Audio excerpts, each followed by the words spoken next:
In the pine-shadowed forests of northeastern Arizona, beneath a sky just beginning to darken with twilight's early reach, 7 loggers rode in a beat-up pickup truck, winding down a remote road after a long day of clearing trees. Among them was 22-year-old Travis Walton, young, good-natured, and eager to finish the shift. The year was 1975, and while stories of unidentified flying objects were whispered in truck stops and bar rooms, they were still considered tabloid fantasy. None of the men in that truck suspected that within minutes, they'd be the central figures in one of the most enduring UFO mysteries of all time. The work crew, Mike Rogers, the foreman, Ken Peterson, John Goulet, Steve Pierce, Dwayne Smith, Alan Dallas, and Travis, had been behind schedule on a U.S. Forest Service contract to thin trees in the Apache Sitgreaves National Forest. The job was hard, the terrain rough, but it was routine. The air was cool that evening, filled with the earthy scent of pine and sawdust. They laughed and swapped stories as the truck jostled along the uneven path. Then they saw it. At first it was just a glow, soft and pulsing through the trees. Fire? The men leaned forward. As they approached, the source of the light came into focus.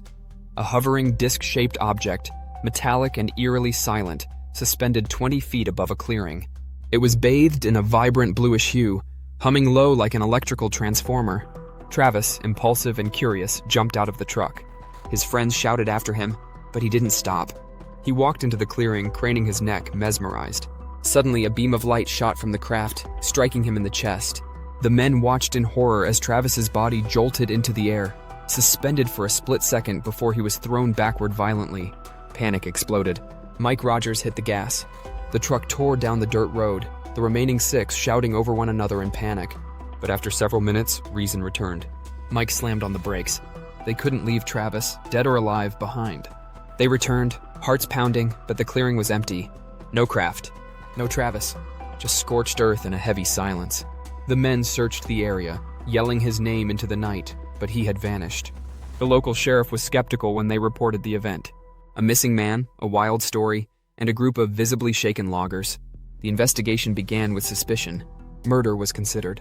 Each man was interviewed, interrogated, and given a polygraph test. Remarkably, 5 of the 6 passed. One result was inconclusive, but none indicated deception. Their stories didn't change. None of them cracked. The media caught wind of the case. Headlines blared, "UFO abduction in Arizona." Reporters descended on the small town of Snowflake, dividing it. Some defended the crew. Others called it a hoax. Skeptics speculated about drug use, mental illness, or an elaborate attempt to cover up foul play. But 5 days later, everything changed. On the night of November 10th, 1975, a phone rang at Travis Walton's brother's house. It was Travis. Dazed and weak, he said he was at a gas station in Heber, Arizona, about 30 miles from where he disappeared. His family found him curled in a fetal position near the payphone, dehydrated and traumatized. He remembered very little, only brief flashes of consciousness. What he did recall, though, would become one of the most detailed and compelling alien abduction accounts in history. Travis described awakening in a small, curved metallic room. Soft light glowed from the ceiling. Standing around him were 3 small humanoids with large heads, smooth gray skin, and black almond-shaped eyes. Panic surged. He jumped up, grabbed a metal object, and swung wildly. The beings retreated. Stumbling down a hallway, Travis encountered taller, more human-like figures. They wore uniforms, had golden hair and tan skin, and communicated silently. These beings led him to a room with a translucent table. A mask was placed over his face. He blacked out. The next thing he knew, he was lying on the cold pavement outside the gas station. The return of Travis Walton rocked the investigation. Doctors examined him. Physically, he was malnourished and dehydrated, but otherwise unharmed. His story was dismissed by many as delusion or fabrication, but he stuck to it. He took more polygraph tests. He cooperated with every investigator who asked. Over the years, he repeated his account hundreds of times, never deviating. His consistency, and the corroboration from the original witnesses, earned him credibility even among skeptics. Debunkers accused him of orchestrating a hoax for money, but he didn't profit in the way many expected. He lived quietly, gave measured interviews, and largely avoided the spotlight. In 1993, Hollywood dramatized the events in Fire in the Sky. The film took creative liberties, adding horror elements and changing major details, but reignited interest in the case. Public opinion split again. Was it all an elaborate ruse? Was Travis hallucinating? Or had something truly inexplicable happened that night? The original logging crew members remained haunted by the experience. Some left the area. Some struggled with PTSD-like symptoms. Their bond fractured under the weight of scrutiny. But none of them ever claimed the story was false. Skeptics continue to challenge the case. They point out the lack of physical evidence. They question the validity of the polygraph tests. They cite possible financial motives. But every alternative explanation, from accidental injury to group hallucination, falls short of explaining the depth of emotion, consistency, and long-term conviction of those involved. Travis's case became a cornerstone of ufology. He spoke at conferences, consulted on documentaries, and even returned to the site years later. As the decades passed, the stigma surrounding alien abduction accounts softened. More people began to take a second look. But Travis never asked for fame. He never sensationalized his story. He simply stuck to it. What's compelling about the Travis Walton case isn't just the spectacle, it's the humanity. It's the fear in the voices of the loggers, the quiet conviction in Travis's retelling, the ripples it created in a small Arizona town that still hasn't fully healed. This wasn't just a UFO story. It was a story about trauma, belief, and the unknown. In the end, no physical evidence proved what happened, but nothing disproved it either. Travis Walton remains one of the most credible UFO witnesses alive, and the mystery that began in the forests of Arizona still lingers, unanswered and unforgettable. Because sometimes the scariest part of the unknown is when it stares back at you. But let's go deeper, because the ripples of Travis's tale didn't fade, they spread. Following his return, Travis underwent extensive psychological evaluations.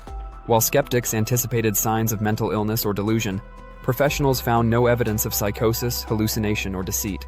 He was described as mentally sound but emotionally shaken. Experts in the paranormal and the psychological were both baffled. Was he telling the truth? Or had something even stranger occurred? In Snowflake, opinions remained divided. Local churches cautioned congregations against believing in the devil's work. Families that once dined together now sat on opposite ends of community meetings. Kids whispered about Travis in school hallways.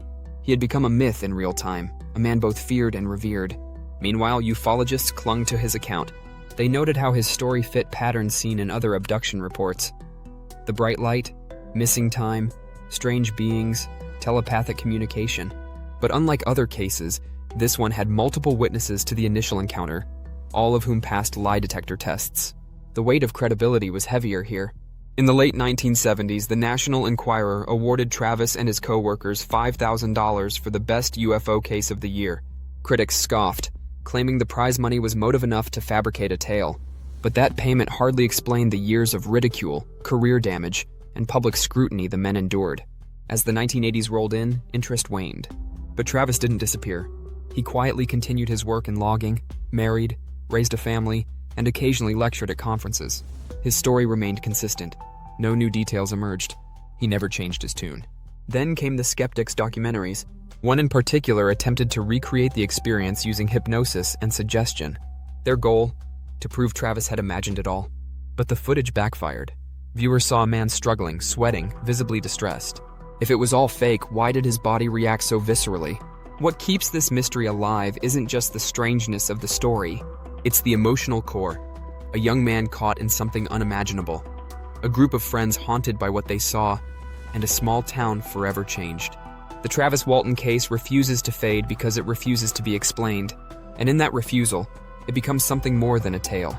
It becomes a question.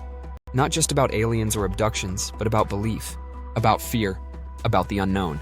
Even now, nearly 50 years later, Travis occasionally visits the clearing. He says it feels different there. Still, quiet, like something is watching. And when he walks through those trees, he doesn't look for answers anymore. He listens, because sometimes the woods remember.